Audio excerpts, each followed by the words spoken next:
Hello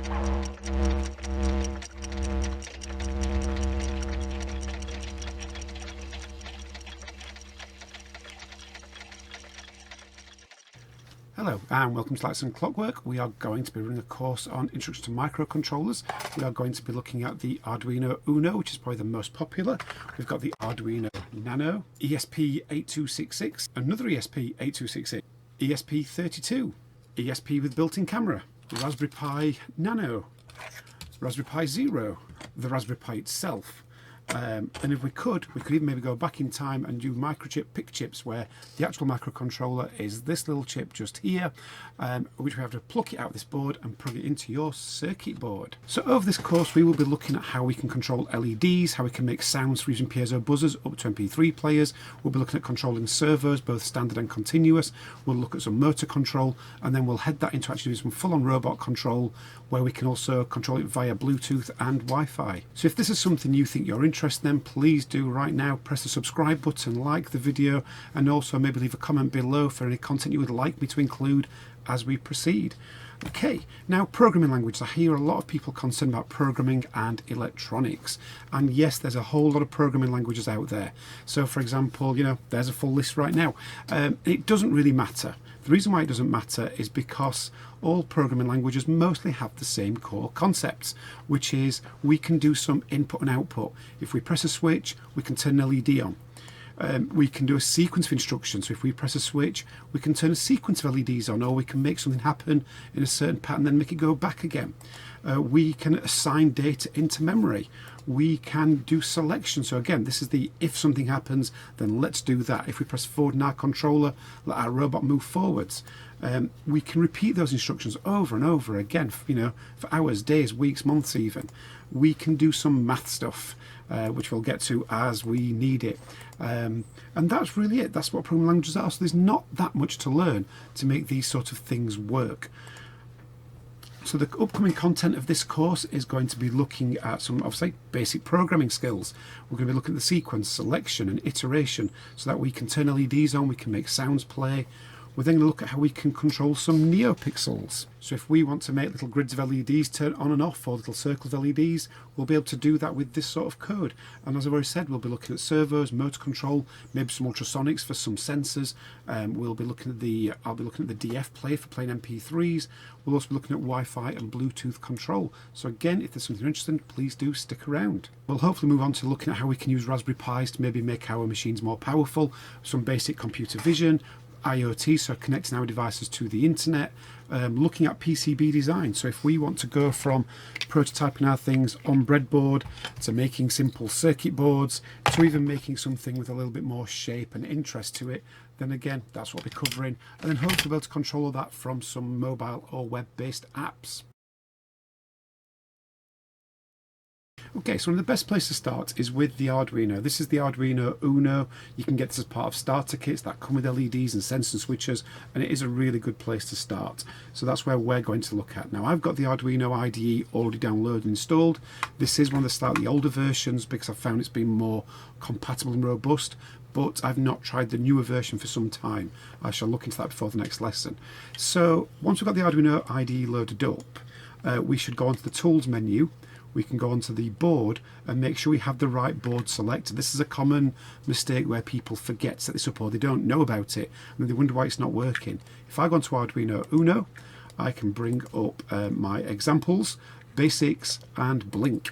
Now, one of the nice things about Arduino itself, the Arduino Uno or even the Nano, is it has a built-in LED, so we can test it and make sure that it is in fact working by itself. So if we come down this code, if we look at this pin mode, so pin mode tells it which of these pins do we want to actually action. Do we want to be an input? Do we want to be an output?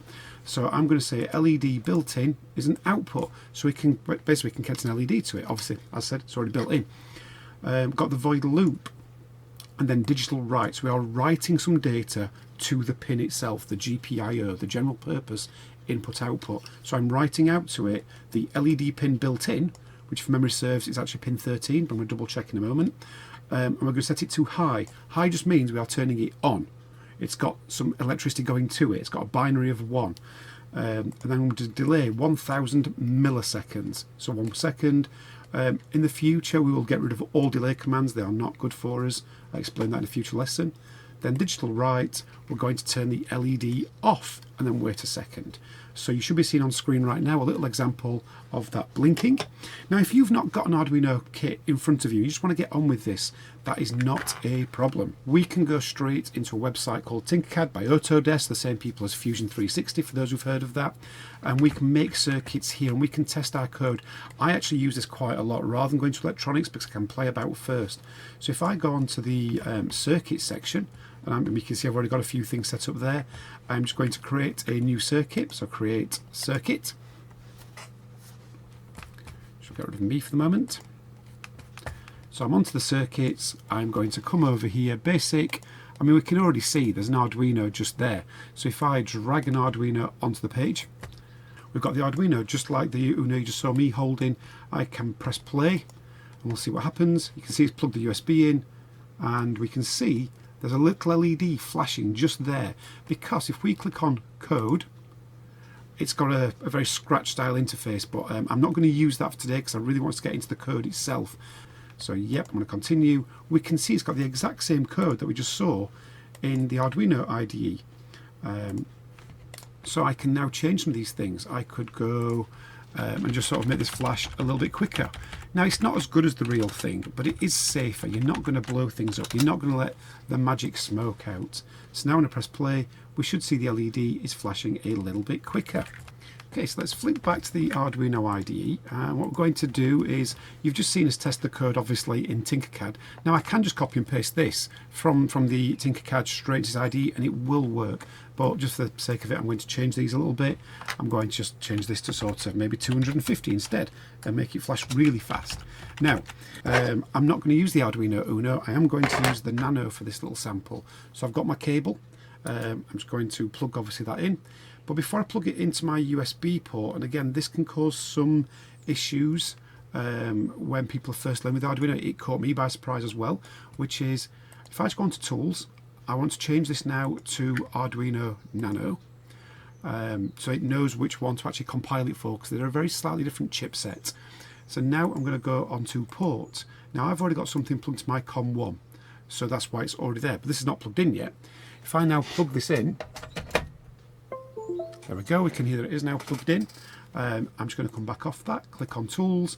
It now knows I've plugged into COM4. It doesn't always know, so sometimes it might not work. So the key thing is, make sure you're just checking that you have plugged it into the right port and you've selected it just there. So I'm going to select, I'm now going to press compile and run. It might ask me to save it, sometimes it does. Nope, this is fine. So this always takes a bit longer than I would like it to. It takes a little while to compile. But once it's compiled, it should then copy it straight across to the Uno, to the Nano in this case, and I should be able to see it flashing. Now unfortunately my cable's too short to hold it in front of the camera, so I'll have to take my word for it. Now it's still copying across, so I think it's failed. Now it's quite possible to burn these chips out, both Arduinos and ESPs. If you put too many volts through it, it still runs, but it stops you from being able to reprogram it, unless you put too much voltage through it, in which case it literally lets the smoke out. Okay, now that didn't work, it didn't compile, and that is really common with the Nanos, because there's different manufacturers, and again, it's a quick fix, it's not a problem. We click on Tools, we come down to Nano, we come down to Processor, and I'm going to say old bootloader. So this means the Nano I've plugged in is a slightly older version. So I'm just going to click on that button, press run again, and this time it should work and it shouldn't be a problem. So there we go, we can now see it's done uploading, the sketch has been uploaded, everything's happy, and my LED is now flashing quite quickly. So what I'm going to do to be able to demonstrate that is I've unplugged it, I've got a power bank in front of me. What I must do is go and find a longer cable, and now plug it in, and we should be able to see that it is now flashing that LED every quarter of a second. Okay, so we've seen both versions now. We've seen how we can make it in Tinkercad, we've seen how we can make it in Arduino IDE, and how we can run it itself. And again, this would work fine on the Uno and the Nano and Tinkercad. So what I suggest is now go and have a play. If you've not got an Arduino yet, get into Tinkercad and experiment a little bit. Maybe even have a little look around at what other things there are that you can attach. And in the next lesson, we'll start looking at how we can handle a series of LEDs. It's a great place to learn to start coding and getting comfortable with some basic electronics. So I shall see you in the next lesson.